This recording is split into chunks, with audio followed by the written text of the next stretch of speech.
아동 분석을 위한 방법 4장. 멜라니 클라인은 1940년대 이후 제자들과 함께 하나의 학파를 이루기까지 정신분석 실제와 이론을 발전시키는 데 지속적으로 공헌했다. 이에 앞서 클라인은 약 20년에 걸쳐 3살 정도의 어린아이들에게 적용할 수 있는 매우 효과적인 정신분석 방법을 개발했다. 클라인은 자신의 분석 방법을 논법 플레이 테크닉이라고 불렀다. 그녀는 1920년경부터 그것을 개발하기 시작했다. 어린아이를 분석하기 위해서는 특별한 방법이 필요하다는 점을 강조하기 위해 초기 분석 기법을 채택했다.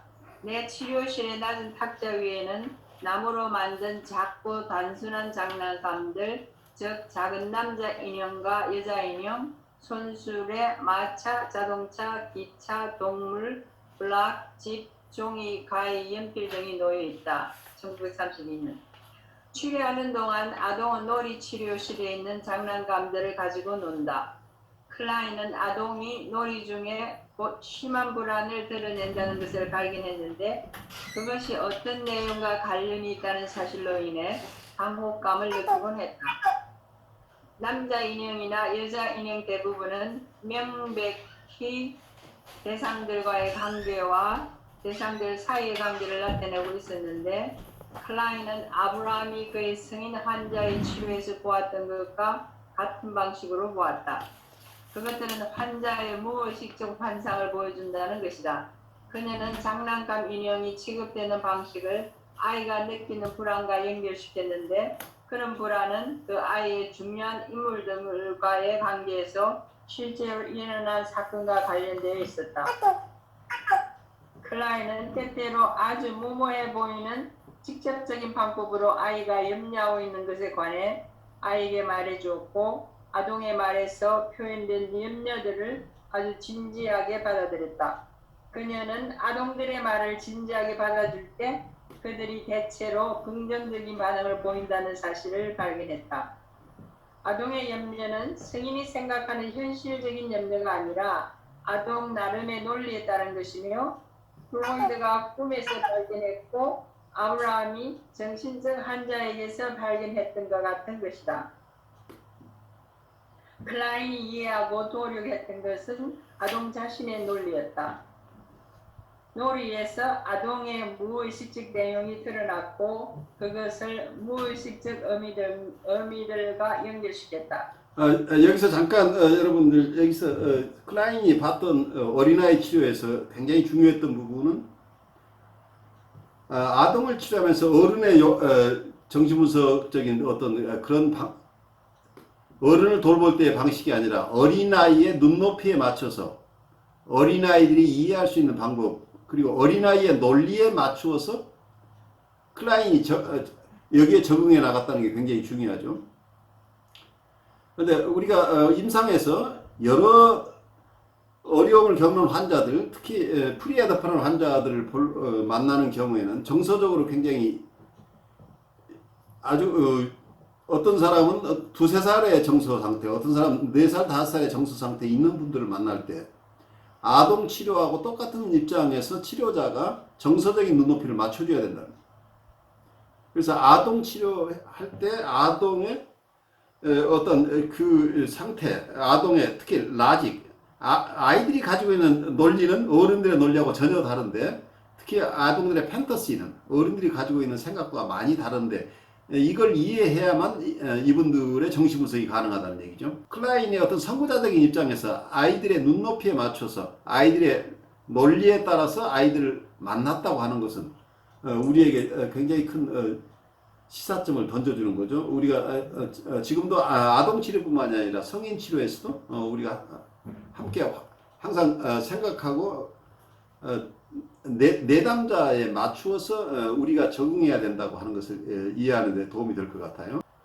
아동의 염려는 성인이 생각하는 했나요?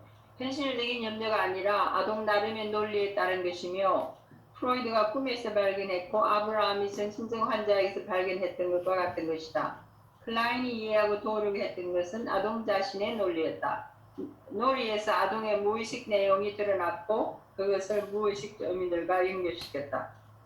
치료 작업은 환자의 놀이에서 드러나는 것에 대한 명백하고 직접적인 해석을 통해 이루어졌는데 그 해석은 아동의 놀이에서 또 다른 반응을 가져왔다. 불안, 해석, 반응의 연속 과정이 반복적으로 나타나는 것을 보게 될 것이다. 제1이 클라인은 초기의 면담을 통해 환자의 깊은 불안에 관해 작업한다. 처음에 아이의 놀이는 불안 때문에 아주 심각하게 제한되어 있지만 면담이 진행되면서 보다 자유로워졌다. 불안이 완화되고 놀이의 내용과 특성이 변화되는 것은 클라인의 해석과 분석 기법의 타당성을 평가하는 중요한 기준이었다. 해석과 반응. 원칙적으로 해석은 무의식에 숨겨져 있는 생각, 정서, 특히 불안, 관계들을 의식의 언어로 표현하는 것이다. 요컨대 말로 표현될 수도 없었던 것을 아동에게 말로 표현해 주는 것이다. 아동 분석은 치료자가 환자와 함께 또 심지어 환자에게 어떤 것을 한다는 표현이 더 잘 어울린다. 사례, 억제된 놀이. 잠재 9개월 된 피러는 1920년대 초에 클라인에게 치료를 받았다. 피러는 매우 다루기 어려운 아이로서 엄마에게 양가 감정을 가지고 강하게 집착했다. 그는 좌절을 전혀 견디지 못했다. 그는 놀이가 철저히 억제되고 지극히 소심하고 애처로우며 남자답지 못한 아이라는 인상을 주었다. 그의 행동은 공격적이며 냉소적이었고 다른 아동들, 특히 그의 동생과 아주 사이가 나빴다. 첫 면담에서 피러는 다시 말 2마리가 끄는 마차를 가져와서 그 말들의 발을 서로 충돌시켰다. 그때 그는 내게는 프리즈라는 동생이 생겼어요라고 말했다. 우리는 피러가 동생에 대해 어떤 궁금증을 갖고 있다는 것을 알 수 있다. 클라인은 피러의 동생에 관해 물어보기보다는 피러의 놀이에 초점을 맞췄다. 나는 피러에게 마차들이 지금 무엇을 하고 있느냐고 물었다. 피러는 그것은 나빠요 라고 말했고 그것들을 부딪히는 행동을 멈췄다가 곧바로 다시 부딪히기 시작했다. 그 다음에 그는 장난감 말 2마리를 같은 방식으로 부딪혔다. 피러는 장난감들이 일렬로 놓거나 나란히 놓거나 부딪히는 행동을 반복하고 있다. 클라인은 이러한 피러의 놀이가 그에게 억압이 있음을 보여준다고 보았다. 이 억압은 그녀가 그에게 마차들이 무엇을 하고 있느냐고 물었을 때 다시 나타났다. 그것은 나빠요 라고 말하고 나서 그것들을 부딪히는 행동을 멈췄던 것에서 알 수 있다.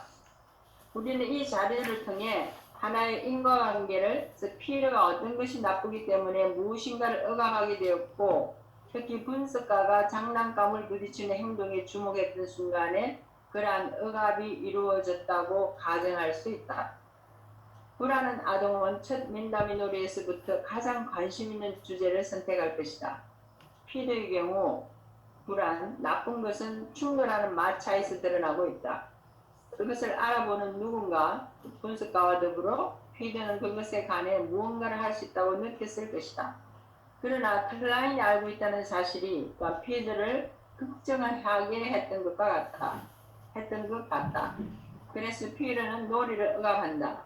이런 점에서 피러는 자신의 불안을 의사소통하려는 소망과 그것을 억압하려는 소망 사이에서 갈등하고 있는 것 같다. 네, 여기에서 보면 이게 프로이드가 얘기하는 어떤 마음의 갈등과 그로 인한 억압을 여기에 바로 적용한 거죠. 어린아이이긴 하지만 여기에는 불안을 의사소통하는 소망과 억압하려는 소망이 이 갈등을 일으키고 있어서 이 갈등 속에서 억압이 일어난다고 보고 있죠.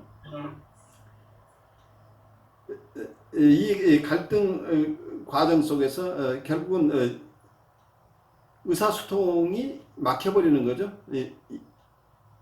자기의 불안한 것을 의사소통하고 싶은 소망도 있지만 또 한쪽에서는 그것을 억압해야 된다는 소망이 있기 때문에 이 갈등이 해소되지 않는 한 의사소통이 되지 않는다 보는 거죠. 그래서 이 환자를 만날 수 없게 된다는 얘기죠. 이 환자의 이 불안이 해소되는 될 수 있도록 어떤 인터벤션이 필요한 상황을 설명하고 있어요. 그 다음으로 가죠.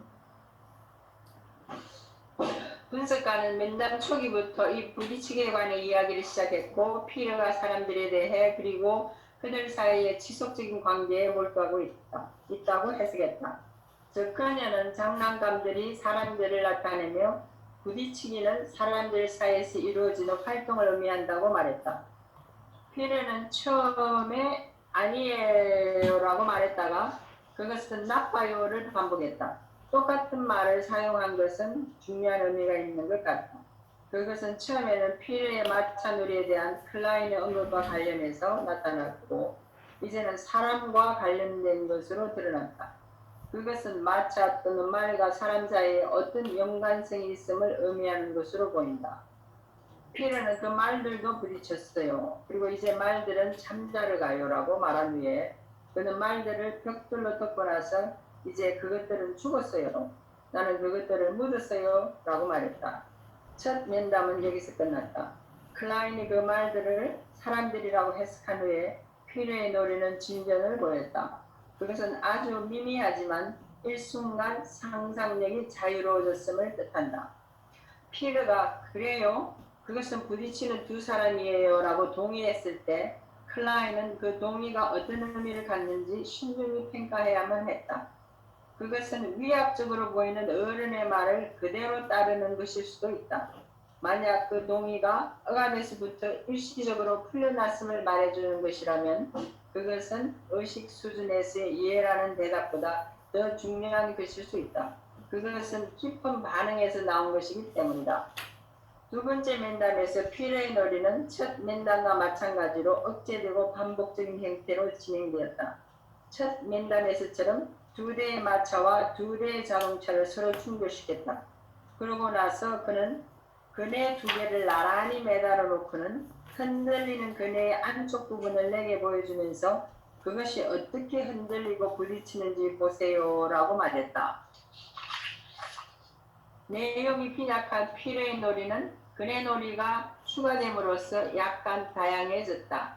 그것들은 서로 부딪혔다. 그녀는 그때 해석했다.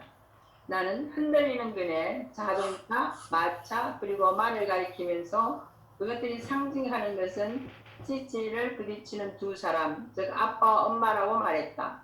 피르는 아니에요. 그것은 나빠요. 라고 말하면서 클라인의 말에 대꾸했다. 그녀는 그 전날 장난감들이 사람을 나타낸다는 결론을 이끌어냈고 이제 그 사람들이 구체적으로 엄마와 아빠를 가리킨다고 말했다. 그리고 그녀는 흔들리고 부딪히는 그네는 성교에 가는 것이고 그것들의 활동, 부딪히기는 성교에 가는 것이라고 설명했다. 이 해석에 대한 그의 반응은 아니에요. 그것은 나빠요 였다. 그것은 그의 억압과 관련되어 있는 것으로 보였다. 클라인의 해석이 피르가 염려하는 어떤 것에 대한 것이라는 결론에 도달하는 것은 어렵지 않다. 그 어떤 것이란 부모가 함께 행하는 것, 그들의 성기를 가지고 행하는 매우 염려스러운 행위이다. 피르는 마차들을 계속 충돌시켰다. 그리고 그는 이것은 그것들이 부딪히는 거예요 라고 말하고 나서 자신의 어린 동생에 관해 말했다. 동생에 관한 그의 언급은 동생이 그의 불안과 중요한 관계가 있다는 것을 보여준다. 첫 면담에서도 피르는 두 개의 마차들과 말들을 부딪히게 한 다음에 어린 동생이 챙겼다는 말을 했었다. 나는 계속해서 너는 아빠 엄마가 그것들을 부딪혔기 때문에 내 동생 프리츠가 태어났다고 생각하고 있구나 라고 해석했다. 이 새로운 해석은 피르가 자신의 동생이 어떻게 태어났는지를 탐구하는 것에 몰두해 있고 동생은 엄마와 아빠 상호간의 관계를 통해 태어났으며 그것은 그들의 성교와 관련되어 있다는 내용을 담고 있다. 피르의 노래에 관한 클라인의 가설이 옳은 것인가? 그는 또 다른 마차를 가져왔고 마차 세대를 전부 충돌시켰다. 나는 그것은 너 자신의 지치를 가리키고 있구나. 너는 너의 지치를 아빠와 엄마의 지치들과 부딪히고 싶었나 봐 라고 해석했다. 그는 즉시 네 번째 마차를 가져왔고 이것은 프리츠예요 라고 말했다. 그리고는 더 작은 마차 두 개를 가져다가 자동차 위에 하나씩 놓았다. 그는 마차와 말을 가리키면서 이것은 아빠예요라고 했고 그 옆에 다른 하나를 놓고 이건 엄마예요라고 말했다. 그는 다시 한번 아빠 마차와 말을 가리키면서 이건 나예요라고 말하고 나서 엄마 마차와 말을 가리키면서 이것도 나예요라고 말했다. 그것은 성교정에 있는 부모와의 동일시를 나타내는 것이었다. 그 후에 그는 반복해서 작은 마차 2대를 부딪혔고 자신과 어린 동생이 병아리 2마리를 그들의 침실 안으로 가지고 왔던 일에 대해 말했다. 앞의 해석에 대한 피레의 반응은 지난번 면담에서 진행되었던과는 매우 다르게 나타났다. 이 놀이는 상상력 있는 생각과 풍부한 이미지들이 전개되는 다양한 다른 종류의 관계들을 보여주며 업된 상태로부터 보다 상상력 있는 놀이를 즐기는 상태로 발전하는 모습에 주목했다. 이 사례에서 그녀는 피레가 동생을 태어나게 한 부모의 성교에 관해 불안해 있다고 확신했다. 피레에게는 부모들이 비참한 결과들, 죽음과 매장을 가져올 수 있는 매우 공격적이고 위험한 활동에 참여하고 있는 것으로 보였을 것이다. 부모가 승기를 부딪힌 결과로 동생이 태어났다고 하는 피레의 환상은 두려운 나쁜 소망, 즉 아마도 부모를 향한 어떤 소망에 대한 불안과 관련되어 있는 듯하다. 클라인은 이 환상을 말로 표현함으로써 피레가 보다 생생하고 직접적이고 상상력 있는 놀이로 자신을 표현할 수 있게 도와주었다.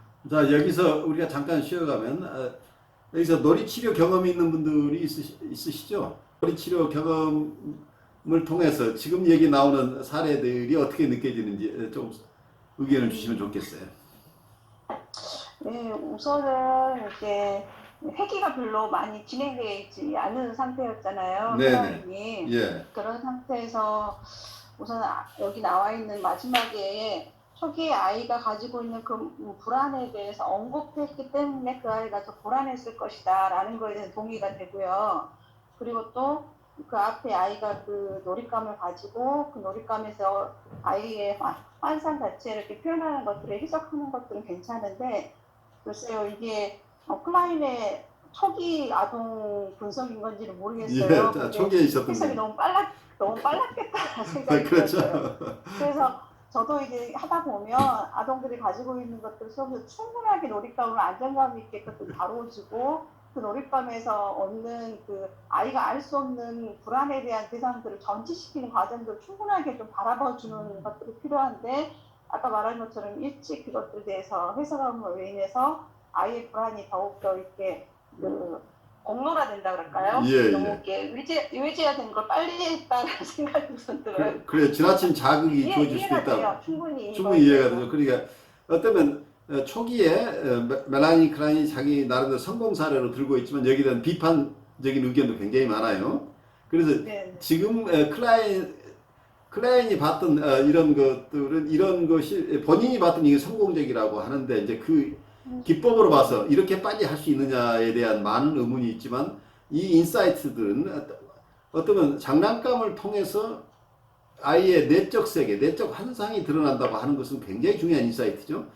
그래서 이렇게 실제 케이스에서 이게 아주 빠르게 이것이 드러나고 해석을 하고 하는 이런 부분에 대한 우리의 찬반은 있을 수 있지만 멜라니 클라인이 봤던 이 내적 환상의 이 놀이치료 속에 어떤 장난감을 통해서 드러난다고 하는 것, 이건 마치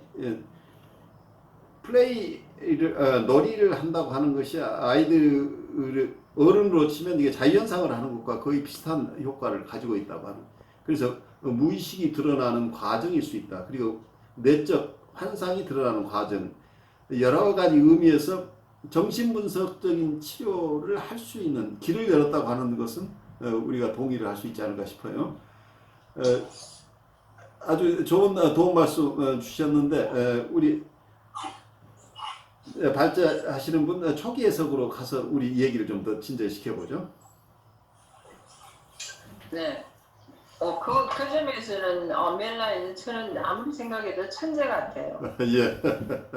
천재성이 있는 사람이 초기에서 분석의 성과들을 통해서 자신의 분석 기술의 타당성이 입증되었다는 클라인의 확신에도 불구하고 이에 대한 반론들이 있었다. 그것은 깊은 무의식적 불안에 대한 해석이 아동을 더 불안하게 했기 때문에 아동의 놀이에 변화가 생겼다는 주장이다. 표면적으로 더 자유로워 보이는 필의 놀이는 사실 더 심한 불안을 나타내는 것일 수 있다는 것이다. 안나 프로이드 또한 아동 분석을 위한 기법을 개발했다. 비록 클라인보다 약간 늦었지만 아버지 프로이드의 지지를 받았고 비엔나 정신분석의 전통을 배경으로 하고 있었다. 그녀의 주장은 아동이 분석가와 맺는 관계 방식을 중심으로 한 것이었다. 당시의 다른 분석가들처럼 그녀는 정신분석이 지닌 치료적 힘이 분석가의 인격에 대한 환자의 긍정적인 감정에서 나온다고 믿었다. 분석가에 대한 사랑이 무의식을 깨닫는 고통에 대한 저항을 극복할 수 있게 한다는 것이다. 전이는 감정들이 다른 사람이나 발달의 다른 단계로 옮겨지는 것을 가리킨다. 예를 들면 환자는 분석가를 자신이 어린 시절에 경험했던 아버지로서 사랑한다. 따라서 분석가는 새로운 아버지 인물이 된다. 이것은 치료 실제에서 결정적인 의미를 갖는다. 강하고 긍정적인 애정의 전이는 환자가 해석을 받아들일 수 있는 전제 조건이기 때문이다. 안나 프로이드는 아동 정신 분석의 경우 전이는 사용될 수 없다고 주장했다. 그녀는 3세된 아동은 전이의 궁극적 기초인 1차적 사랑의 단계에서 아직 벗어나지 못한 상태라고 보았다. 아동은 현재의 부모를 사랑하고 있으며 따라서 성인 환자처럼 분석가에게 사랑을 쏟을 수 없다는 것이다. 따라서 다른 방법들에 의존해야 하는데 첫째, 현실, 전이가 아닌 현실에서 아동의 긍정적인 태도를 개발하는 일. 둘째, 실제로 교육적이고 훈련적인 자질을 가진 부모로서 기능하는 일이다. 안나 프로이드는 아동 분석에서 이 특별한 관계는 해석의 전 단계인 예비 단계 혹은 준비 단계에서 획득되어야만 한다고 권장했다. 그녀는 분석 초기에 해석을 제공하는 클라인을 맹렬하게 비판했다. 그녀의 비판은 특히 아동의 성에 관해 해석하는 것에 집중되었다. 아주 어린아이에게 명백하게 성적이고 살인적인 환상이 있다고 말하는 멜라니 클라인의 해석은 혐오 반응을 일으킬 수 있을 것이다. 1926년의 논장에서는 예비 단계가 필수적인가 아닌가의 문제를 중심으로 각각의 견해를 지원하는 임상 자료들이 제공되었다.